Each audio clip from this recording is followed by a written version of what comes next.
Welcome to Module 3, which is dealing with internal conflict, the solution to the confidence weak spots that we talked about in the last module. I absolutely love this particular module because I've seen it change people's lives all over the world.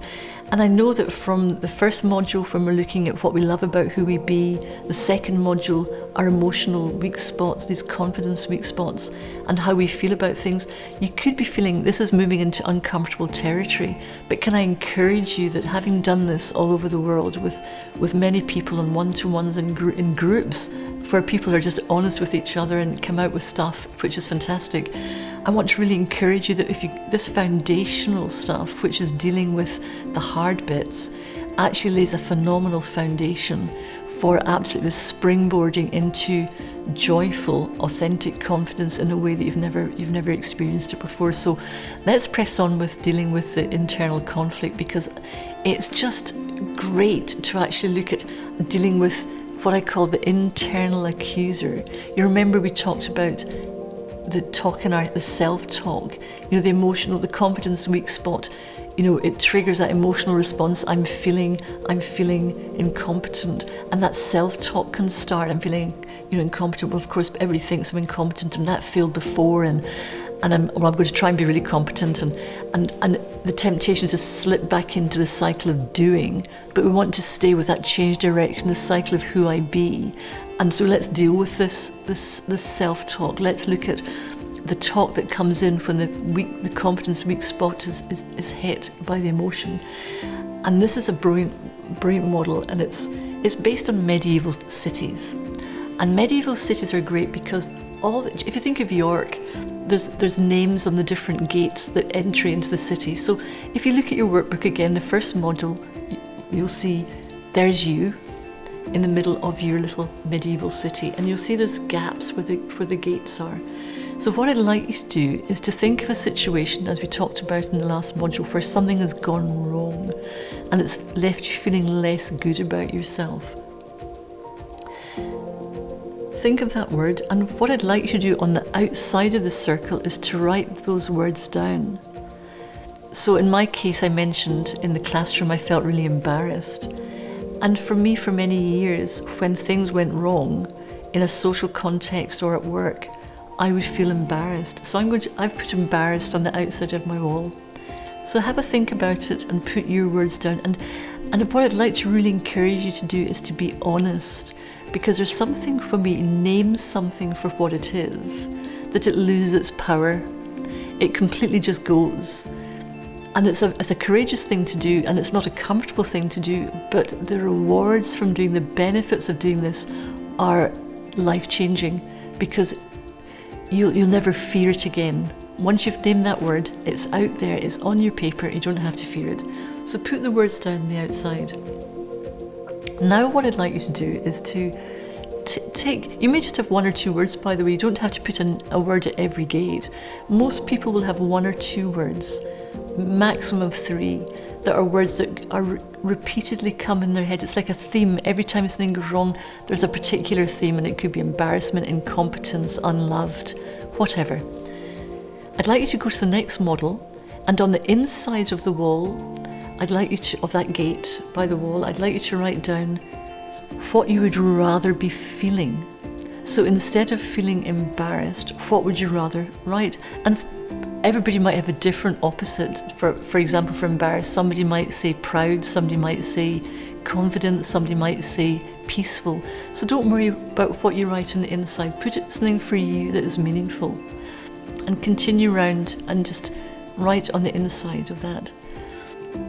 What I'd also like you to do now is refer back to Module 1, to the cycle of grace, and look at the list of all the things you put down about yourself that you loved about who you be, the 20 things.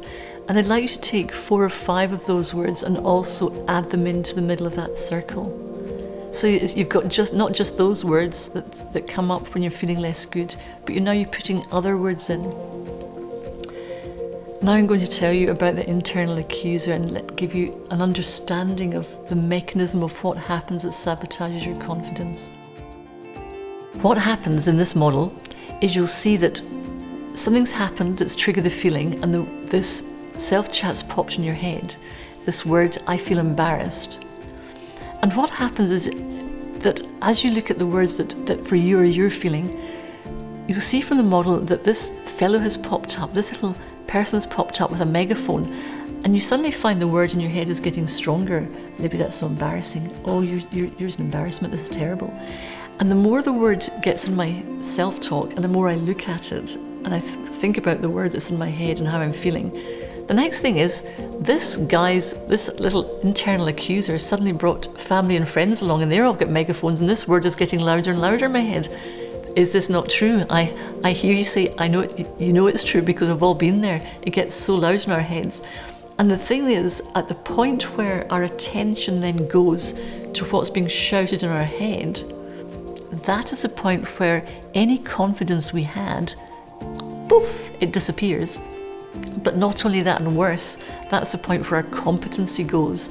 So you're in the boardroom giving your presentation, the things trigger the feeling of I feel really, they're not listening, I feel really ignored.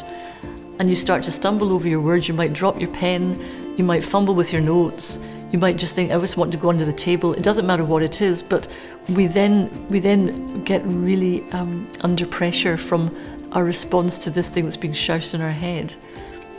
But I want to tell you that there's a glorious solution to this, and this is a solution which is amazing. I want to tell you it is not rocket science. In fact, it's 2 words. And I can tell you these 2 words because often the simplest solutions, I can tell you, are the best. And this has worked for people all over the world. And it's fabulous. Next time that situation happens, whatever the outside event is, it's triggering the feeling, and the feelings hitting your confidence weak spot, and you suddenly go, oh, I feel incompetent, I feel embarrassed. What you need to do is eyeball that internal accuser and give it the 2-word solution. And here they are. Be poised with this. Naff off. Because the truth is, everything you've written inside your medieval city, everything you've put inside the walls, are the words of truth about who you be. I might be in an embarrassing situation, but I am not an embarrassment. I am loyal, I'm kind, I'm friendly, I'm joyful, I'm confident, I love me, I'm going to be authentic. And the moment you look at, you turn around and you look at the accuser and you say, naff off, do you know what happens? Poof, it goes. Because lies cannot stand against truth. And everything that's being shouted in your self-talk are actually words that are not true. You're not an embarrassment, you're not incompetent. Your circumstances might be chaotic, but it does not make you incompetent. And so by standing in truth, it's incredibly freeing. It completely reinforces the changing direction into authenticity. It completely changes your choices into understanding who you be and loving and accepting who you be for who you are.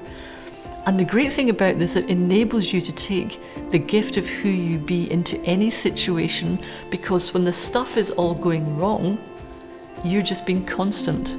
You stay who you are. And a wonderful thing for that in the business sector is that people in the business sector buy based on trust. They buy because they're meeting the authentic person. Because people buy you, not your product. And the same is true for friendships with people. Whether it's family, friends, going to a club, it doesn't matter what your context is, the more authentic you are and the more rock solid you are, then the more people want to engage with you because they just appreciate and are drawn to that authenticity. Hasn't that been great? Isn't it great just looking at how to deal with this in a really simple thing? And it's built, again, like each one, it's building the habit in. So next time you hit the situation and the thing comes up, don't wait for 5 minutes, don't wait for half an hour. The moment that talk comes in your head, that self-talk, I'm this, you deal with it, eyeball it, naff off, this is the truth. And a really practical little tip is to write down 4 or 5 words that you love about who you be. Just 4 or 5 words, have them on your phone, on your diary, anywhere you like, have them on work inside, whatever, on a post-it note, so that when you know you're going into a situation where you potentially could be challenged and the outside event could trigger it, you go in and you forearm yourself and say, before I go in, I'm going to remind myself of who I be.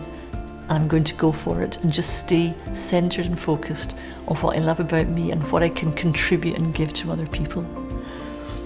Again, with this one, love you to take your notes, your thoughts, pop them in the review section at the end when we come to review that.